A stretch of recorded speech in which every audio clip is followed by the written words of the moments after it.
North Malabar tourism ഓർഗനൈസേഷന്റെയും Kannur international എയർപോർട്ടിന്റെയും metro മാർട്ടിന്റെയും സംയുക്താഭിമുഖ്യത്തിൽ സംഘടിപ്പിക്കുന്ന മൂന്നാമത് north Malabar travel bazaar Kannur അന്താരാഷ്ട്ര വിമാനത്താവളത്തിൽ നവംബർ 15-16 തീയതികളിൽ നടക്കും.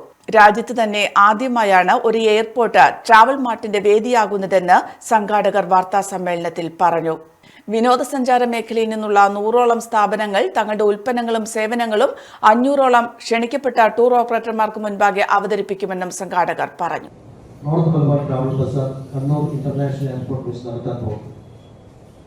കണ്ണൂർ ഇന്റർനാഷണൽ എയർപോർട്ടിൽ ഞങ്ങൾ ഈ വിഷയവുമായി സംസാരിച്ചപ്പോൾ അതിന്റെ officials including MD, CEO and ബാക്കി ശോഭിൻ, ഗിരീഷ് ഇവരൊക്കെ തന്നെ ഞങ്ങളോട് കാണിച്ച ആ സഹായം, കോപ്പറേഷൻ നമ്മളൊപ്പം എന്നും north Malabar chamber of commerce ബന്ധപ്പെട്ടവരാണ്.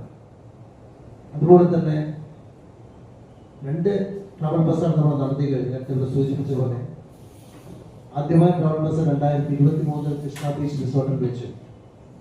24 chamber ഹാളിൽ വെച്ചിട്ടാണ് ഞങ്ങൾ നടത്തപ്പെട്ടത്. ഇതൊക്കെ സക്സസ് ആയിരുന്നു. എങ്കിലും ഈ വരുന്ന മൂന്നാമത്തെ വിഷയം ഒരു ചരിത്ര സംഭവമായി മാറ്റാൻ വേണ്ടിയുള്ള ആഗ്രഹത്തോടു കൂടിയാണ് ട്രിവാൻഡ്രത്തുള്ള വളരെ പരിശുദ്ധമായ ട്രാവൽ മേഖലയിൽ പ്രവർത്തിക്കുന്ന മെട്രോ മാർട്ട് എന്ന ഓർഗനൈസേഷനും കൂടി സംയുക്തമായി നമ്മൾ നടത്താൻ തീരുമാനിച്ചത്. അതും ആദ്യമായിട്ടാണ് ഒരു ട്രാവൽ ബസാർ ഇന്റർനാഷണൽ എയർപോർട്ട് വെച്ച് നടക്കുന്നത്. അതും ഹിതപ്രദമായിട്ടുള്ള കാര്യമാണ്. അതിലും നമുക്ക് അഭിനന്ദിക്കാം. നോർത്ത് മലബാറിലെ ടൂറിസത്തെ പറ്റി പറയുന്നത് അത് ഇനിയും ഒരുപാട് വളരാൻ സാധ്യതയുണ്ട്. ആ വളർച്ചയ്ക്ക് വേണ്ടി ഞങ്ങളൊക്കെ കൂട്ടായി കൊണ്ട് പ്രവർത്തിച്ചാൽ മാത്രമേ സാധിക്കുകയുള്ളൂ. God's own country. പക്ഷേ അത് അപ് ടു കൊച്ചിൻ വരെയുള്ളൂ. ട്രിവാൻഡ്രം ടു കൊച്ചിൻ വരെ മാത്രമേ ഉള്ളൂ. അത് നോർത്ത് മലബാറിലൊക്കെ വ്യാപിച്ചുകൊണ്ട് വരികയാണ്.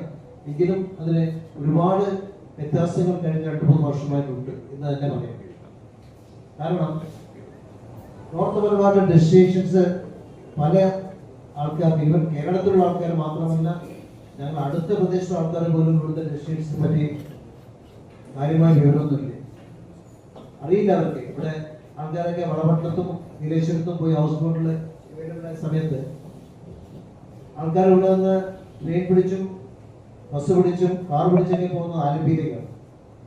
അതിന്റെ ആവശ്യമൊന്നുമില്ല. ഇവിടെ തന്നെ ഹൗസ് ബോട്ട്സ് എന്ന കാര്യം പല ആൾക്കാർക്ക് മനസ്സിലാക്കാൻ സാധിച്ചത് കഴിഞ്ഞ NMTV നമ്മൾ നടത്തുന്ന സമയത്താണ് 50ഓളം ഹൗസ് ബോട്ട്സ് ഇന്ന് കണ്ണൂരിലും വിദേശത്തുമായിട്ടുള്ള കാര്യം മനസ്സിലാക്കാൻ സാധിച്ചത്. Padmashri SRD Prasad, TK Ramesh Kumar, C Anilkumar, CG Nair, Sachin Suryakant, K Narayanankutty, TV Madhukumar, KK Pradeep എന്നിവർ വാർത്താസമ്മേളനത്തിൽ പങ്കെടുത്തു. മികച്ച എഞ്ചിനീയറിംഗ് പഠനത്തിന് നിസ്സംശയം തിരഞ്ഞെടുക്കാവുന്ന മികച്ച സ്ഥാപനം Sreenarayana Guru college of engineering and technology, Payyanur. College code SNC.